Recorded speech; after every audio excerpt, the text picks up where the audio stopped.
Shalom kekasih-kekasih Tuhan, selamat pagi. Firman Tuhan di dalam surat Filipi pasal yang pertama, ayat yang ke-6 berkata, Dia yang memulai pekerjaan yang baik di antara kamu, akan meneruskannya sampai pada akhirnya. Kekasih-kekasih Tuhan, Tuhan sangat bertanggung jawab dengan pekerjaannya yang sudah dimulainya di dalam hidup kita.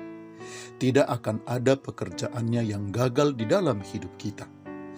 Ia dengan cara dan jalannya akan meneruskannya hingga selesai dengan sempurna.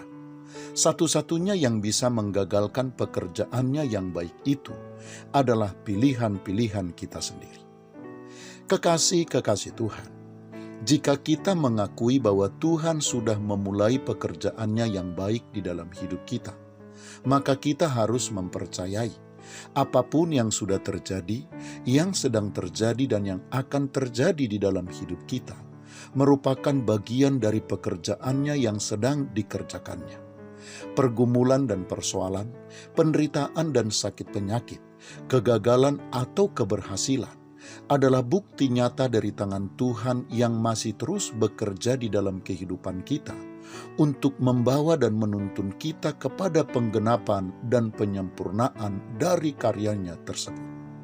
Oleh karena pekerjaannya belum benar-benar tuntas, maka semua itu diizinkannya kita alami dan menimpa kehidupan kita. Karena itu kekasih-kekasih Tuhan, menyerahkan diri kita untuk dituntunnya dan memberikan diri kita untuk dibentuknya harus menjadi pilihan utama yang harus kita ambil di setiap saat di dalam hidup kita. Sesukar apapun jalan yang di atasnya kita sedang dituntunnya, kita harus bersedia tetap dibawa dan dituntunnya. Dan sesakit apapun proses pembentukan yang sedang dikerjakannya atas hidup kita, kita harus dengan rela hati menerimanya. Dalam hal itu tentu kita harus meyakini bahwa jalan yang sukar yang di atasnya ia sedang membawa kita berjalan adalah jalan menuju kepada tujuannya, yaitu tanah Kanaan kita sendiri.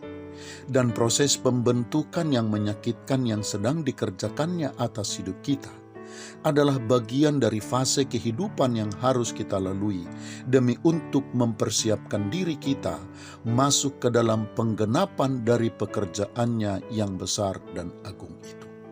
Hidup kita harus layak dan pantas, juga harus matang serta dewasa kekasih-kekasih Tuhan menurut ukurannya, supaya kita layak menerima pekerjaannya dan bisa hidup untuk tujuannya.